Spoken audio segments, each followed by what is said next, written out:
आज हम क्रोध को एक मनोवैज्ञानिक दृष्टिकोण से समझेंगे कि क्रोध जो है हमारे जीवन में कितना उथल पुथल ला सकता है।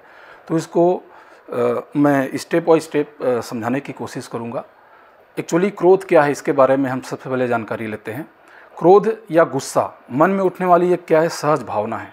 शारीरिक स्तर पर देखा जाए तो क्रोध करने पर हृदय की गति क्या है, बढ़ जाती है, रक्तचाप भी बढ़ जाते हैं। क्रोध भय से उपज सकता है। भय व्यवहार में स्पष्ट रूप से व्यक्त होता है। जब व्यक्ति भय के कारण को रोकने की कोशिश करता है, क्रोध मानव के लिए हानिकारक है। क्रोध कायरता का चिन्ह भी है। सनकी आदमी को अधिक क्रोध आता है, उसमें परिस्थितियों का जो बोझ होता है उसको झेलने का साहस और धैर्य नहीं होता है। क्रोध संताप युक्त विकलता की दशा है। क्रोध में व्यक्ति की सोचने समझने की क्षमता लुप्त हो जाती है और वह समाज के नज़रों से गिर जाता है। ठीक है। क्रोध आने का प्रमुख कारण व्यक्तिगत या सामाजिक अवमानना है। उपेक्षित, तिरस्कृत और हेय समझे जाने वाले जो लोग होते हैं उसको अधिक क्रोध आते हैं, क्योंकि ये क्रोध जैसी नकारात्मक गतिविधियों के द्वारा भी समाज को दिखाना चाहते हैं कि उनका भी अस्तित्व है। क्रोध का ध्येय किसी व्यक्ति विशेष या समाज से प्रेम की अपेक्षा करना भी होता है।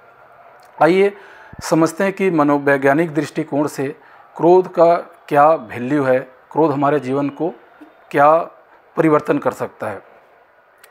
क्रोध एक प्राकृतिक भावना है। आधुनिक जीवन शैली किसी भी व्यक्ति को तनाव में धकेल सकती है। अब जबकि हजारों लोगों को अपने रोजगार और घरों से हाथ धोना पड़ रहा है और यहाँ तक कि सेवानिवृत्त जो लोग हैं उनकी जो सुरक्षित जो राशियाँ हैं बाज़ारों में क्या है उसका उथल पुथल के कारण गायब होती जा रही हैं। इस लिहाज से इस काल को एज ऑफ एग्जाइटी या व्यग्रता का युग कहा जा सकता है। इसके विपरीत यह भी सच है कि कुछ लोग चाहे उनकी आर्थिक या पारिवारिक स्थिति कैसे भी हो, हमेशा तनाव में रहते हैं। दरअसल वह पैदाइशी तनावग्रस्त भी होते हैं। अब बेचैनी और तनाव भी बढ़ाते हैं क्रोध को। ये कैसे बढ़ाते हैं, देखिए। तनाव डर से अलग होता है। सबसे पहले बात तो इंसान या किसी अन्य जीवित प्राणी को डर उसके सामने मौजूद किसी चीज़ से लगता है। इसके विपरीत तनाव में व्यक्ति अपनी निर्णय करने की क्षमता को लेकर उलझा रहता है।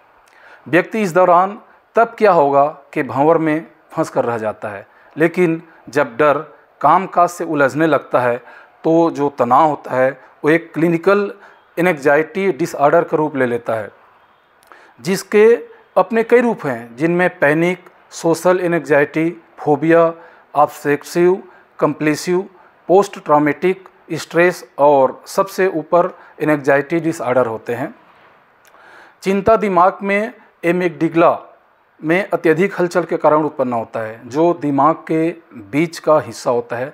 दिमाग का यह हिस्सा नएपन और किसी खतरे का सामना होने की सूरत में सजग होता है।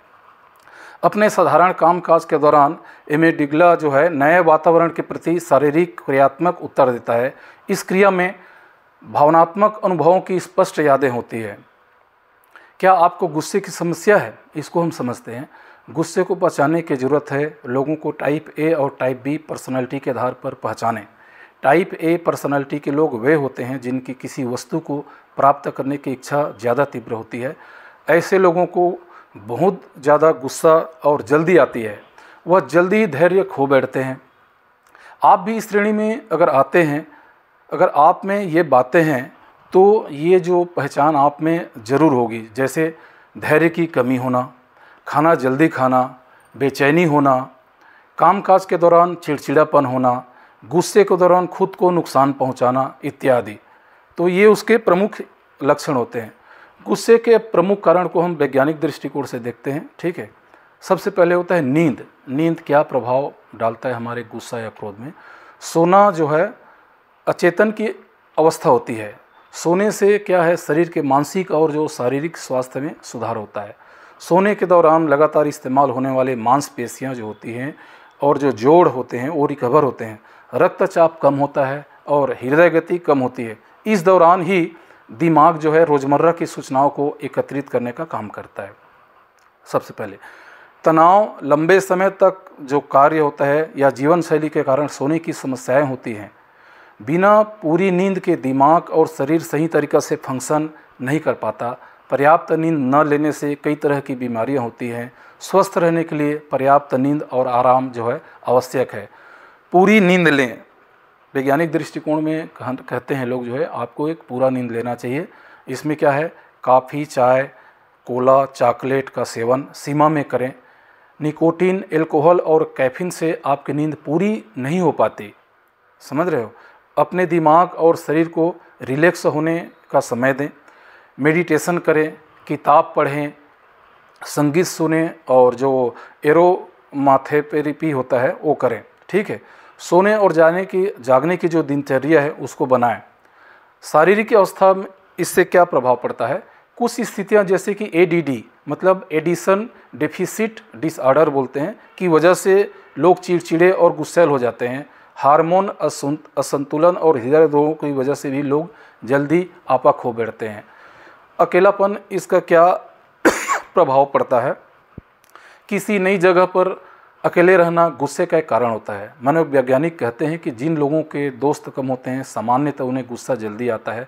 ऐसे बच्चे जो कि न्यूक्लियर फैमिली में पैदा होते हैं और उनके माता या पिता में से कोई एक मानसिक रूप से पीड़ित होता है, मानसिक अनियमितता की वजह से वे गुस्सैल हो जाते हैं। वे गाली देने लगते हैं, भाई बहन से मारपीट करने लगते हैं, चीज़ों को तोड़ते हैं।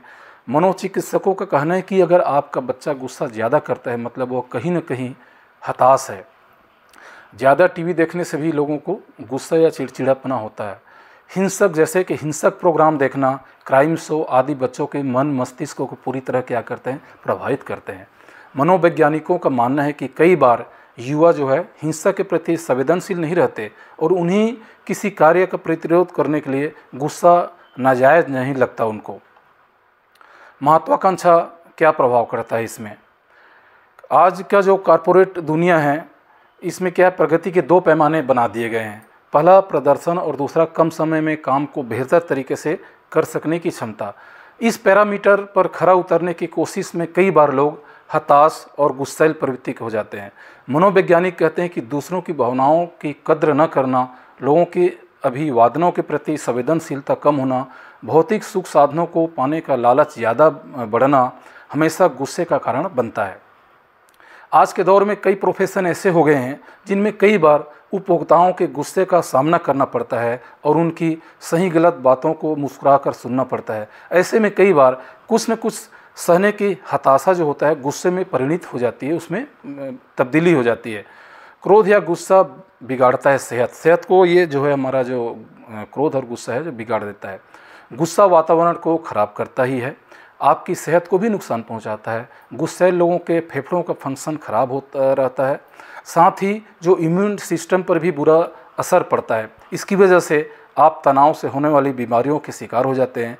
गुस्सैल व्यक्ति खुद को तो नुकसान पहुंचाता है, अपने आसपास के माहौल को भी बिगाड़ता है। एक बुरा पहलू ये है कि गुस्सा करने वाले व्यक्ति को इस बात की जानकारी तक नहीं होता कि वह गुस्सा है, लेकिन सुखद पक्ष ये है कि गुस्से को नियंत्रित और मैनेज किया जा सकता है। गुस्से पर काबू कैसे करें, ये सबसे बड़ा अच्छा एक पहलू है, इसको ज़रूर ध्यान देना चाहिए। गुस्से पर नियंत्रण रखने के लिए बेहतर है कि आप सकारात्मक और क्रिएटिव काम करें। गुस्सा होने पर किसी म्यूजिकल इंस्ट्रूमेंट को बजाएं, कमरे को साफ करें, पिक्चर देखने जाएं, थोड़ा घूम आएं, कुछ भी ऐसा करें जिससे आपका ध्यान कुछ देर के लिए बढ़ जाए। मजाक तनाव करने का सबसे बेहतर तरीका है, ऐसा मनोवैज्ञानिक कहते हैं। शोध दर्शाते हैं कि तनाव को दूर करने के लिए पानी पीना चाहिए या तनाव को दूर करता है, ठीक है। समय पर खाना खाने से, कसरत करने से और पर्याप्त आराम करने से गुस्सा कम होता है, ठीक है। योग, मेडिटेशन और कॉग्निटिव तकनीक भी तनाव और गुस्से को दूर करने में कारगर हैं।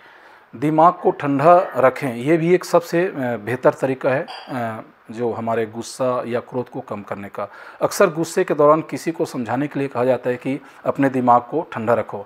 हाल ही में एक शोध में एक बात सामने है कि अगर दिमाग को ठंडा रखा जा सके तो हृदय और पक्षाघात के जो खतरे को काफ़ी हद तक कम किया जा सकता है। अतः स्वस्थ एवं सुखी रहना है तो क्रोध को हटाइए और चिंता रहित जीवन जिए। तो दोस्तों, आज का यह वीडियो कैसा लगा मुझे कमेंट सेक्शन में ज़रूर आप बताइए। मेरे चैनल में अगर नए हैं तो उसको लाइक, शेयर और सब्सक्राइब करें। धन्यवाद।